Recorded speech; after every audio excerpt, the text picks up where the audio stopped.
Hi guys, welcome to another episode of Yoga with Sam. This is part 2 of hips. The first one was all about hip openers. So it's just some basic exercises to just open up the hips, give it some nice space, and to work with it, extend our hamstrings, inner, outer, external rotation, everything.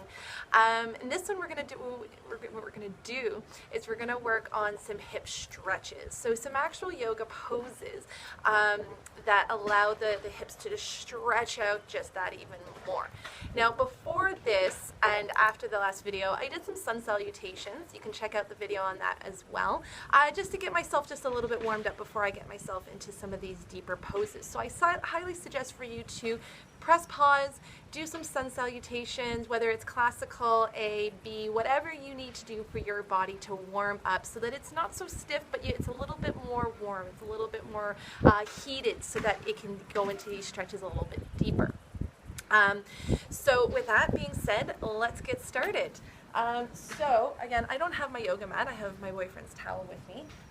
So I'm going to be using that, but I do suggest using a mat as well as maybe some blankets or a towel, just for knee protection if you do have bad knees. We're going to start off in downward facing dog. So, and again, if you hear any skateboarding noises, don't mind that. Just them in the background. You might be seeing them in the video feed. So again, setting up for downward facing dog. Our fingers are spread out wide. Our wrist creases are facing the front of the mat, and we're pressing in firmly into the thumb mound and the top finger mound, and then lastly in the pinky finger mound right there, just to have a more secure foundation for our downward facing dog, and alleviates a lot of the pressure on our hip, on our wrist right here. Tucking the toes underneath, we're going to lift our hips up and back. Good. Now you notice that I'm also bending my knees here, and that's just because I want to keep a nice long neutral spine. If you notice like how my lumbar spine and my back changes as soon as I bend or strain it doesn't really see, I don't know, I can notice it, and it feels better this way as well. Good. So from here, we're going to lift our right leg up, bending our knee into our chest. Good. And placing the foot in between our hands. Good. Bringing the left knee down to the ground. Awesome. And bringing our hands up to our knees. Now the thing here that I want to encourage is taking that right thumb and bringing it to our right hip and bringing our hip back a bit. Because we always have a tendency to move it forward. Well, we're going to bring it back. Good. Making sure we're keeping that 90-degree angle in our hip or in our knees right there. Good. The other thing too I encourage is on this left hip here, you can't see, we're stretching out the psoas muscle, the hip flexor here.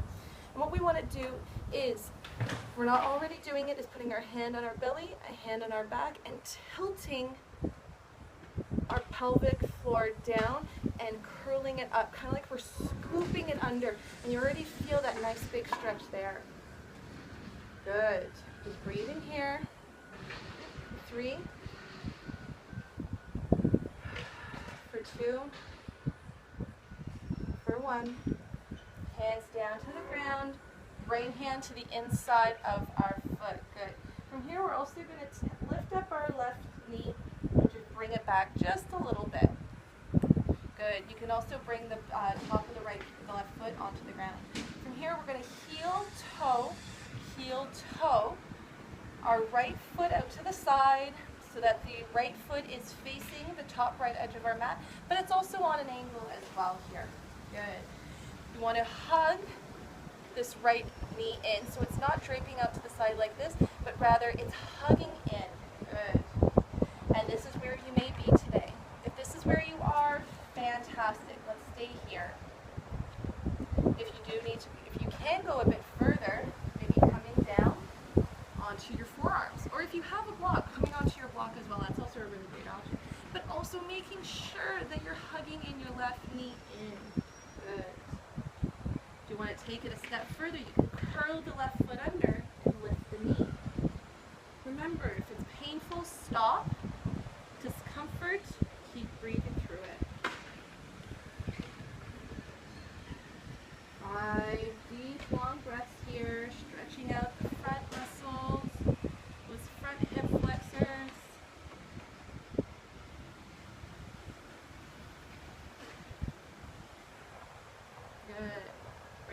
that knee back down, palms onto the ground, standing up, and we're going to heel toe our foot back. So heel, toe, toe, heel. Right hand comes to the other side.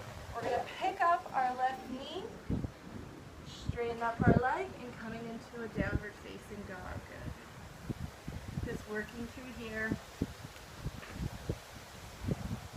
Awesome.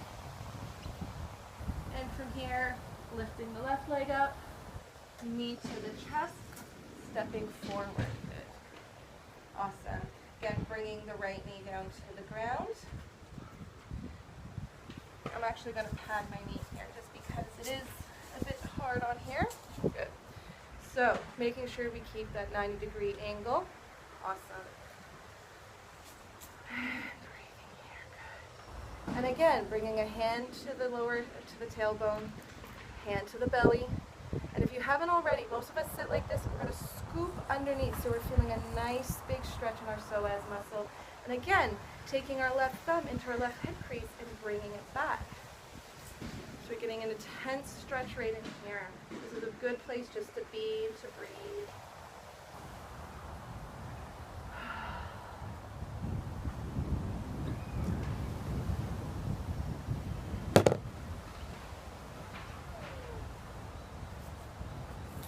From here, we're bringing our palms down to the ground, left hand to the inside of the left foot, and we're going to heel, toe, our foot out so that, again, it's facing the top left of our mat that is on an angle. Good. And again, this is where you may be. This is where all you may be today. Hugging in that left knee into the right or the left shoulder.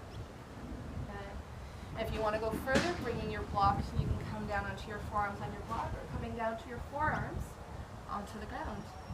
Again, hugging that knee in. It's important. Good. 5 deep breaths here. And if you want to, you can curl your toes under and come on up that way too. Give it a little bit more of a deeper stretch on both sides.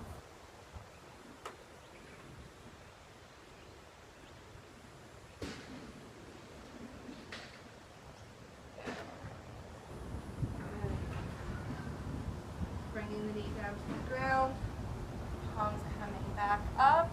Breathe here for a moment. We're going to heel toe our foot back, bringing the palm to the other side. I'm just going to sit my pseudo mat here, and stepping back into downward facing dog, huddling out our feet.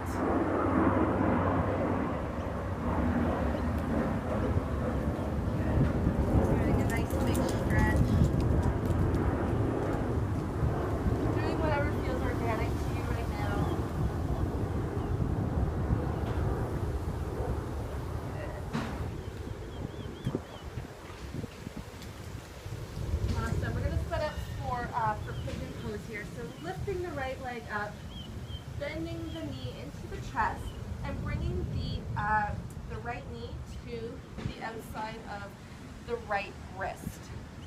Now from here, you also may want to just bring your knee down to the ground and lift your knee up and bring it back just a bit, planting the top of the foot down onto the ground, onto the mat, and keeping that right shin and calf at an angle. So it's kind of like your foot is going towards your groin. And that's the best way to keep your knee safe here. The other thing too is I encourage you to sit up into your pigeon here. Good. And just going, relaxing into it just a tiny bit here. Good.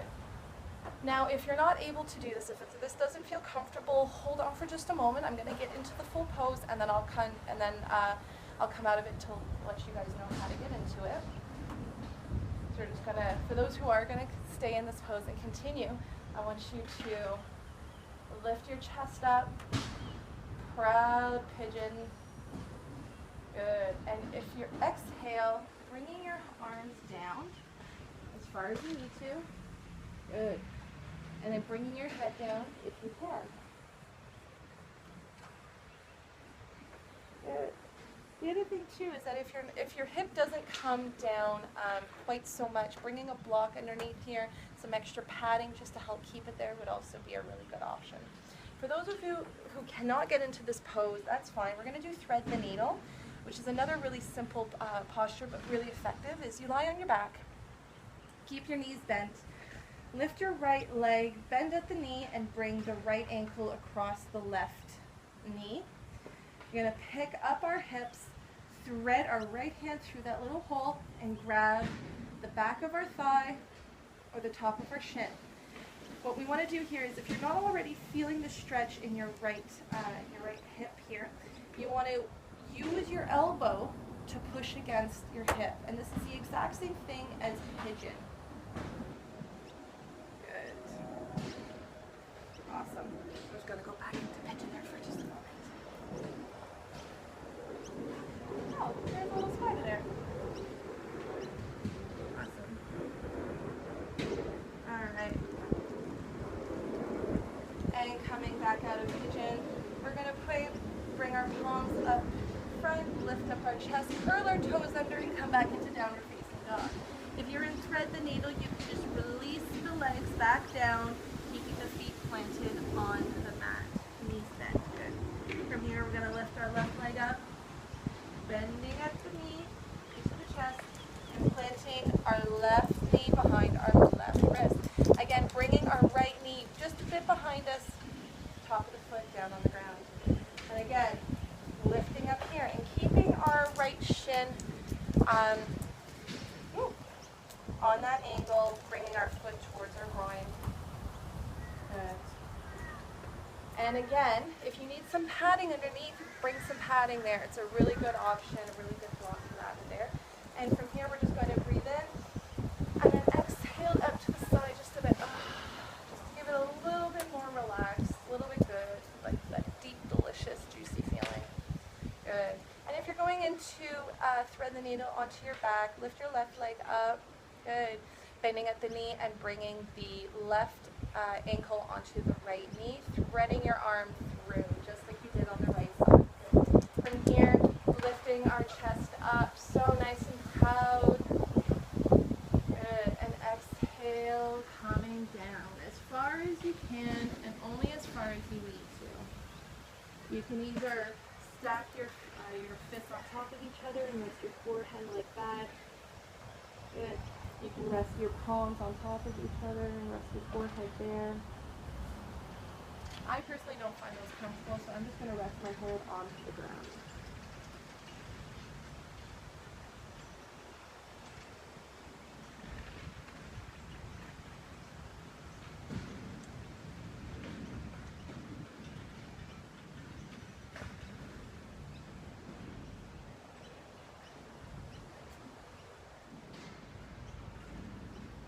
Good. And whenever you're ready, pushing yourself back up to a standing tall pigeon. Good. Curling the back toes under, lifting the leg, and pushing yourself into a downward facing dog. Good. Just feeling the effects here. Good. And if you're in thread the needle, you can either come back into a downward dog, or you can stay lying on your back, just letting your hips settle into the mat. But we will all eventually be meeting a downward facing dog. So I encourage you to come into that whenever you need to. Good. And we're going to go into swan here, which is just a gentle little inner groin stretch. We're going to lift our leg up. Good. Bring our knee into our chest. Again, bringing the wrist to the right wrist to the outside of the right, or the right knee outside the right wrist. My apologies. And we're just literally going to sit down. Awesome. Now the reason why I wanted to show you this, maybe I'll show you guys in the front like this, is because we're bringing our right shin out in front of us like this, and then we're going to bring our left behind us. Good. So it's kind of like, you know, like a half hero pose almost. So we're sitting like this, nice and tall. Good. This is swan. And from here, we're going to bring our chest over towards our right knee, bringing our hands down to the side behind us, lifting our chest, bringing our ears away from our shoulders and our shoulders away from our ears. Good. And from here, folding forward on this angle here. Good. And if you're not finding much of a stretch here, lifting up, moving our way over towards our foot. Ooh, you might just feel a nice little stretch right there too. I do. And just bringing ourselves down here. Good. We're just going to stay here for 5 breaths.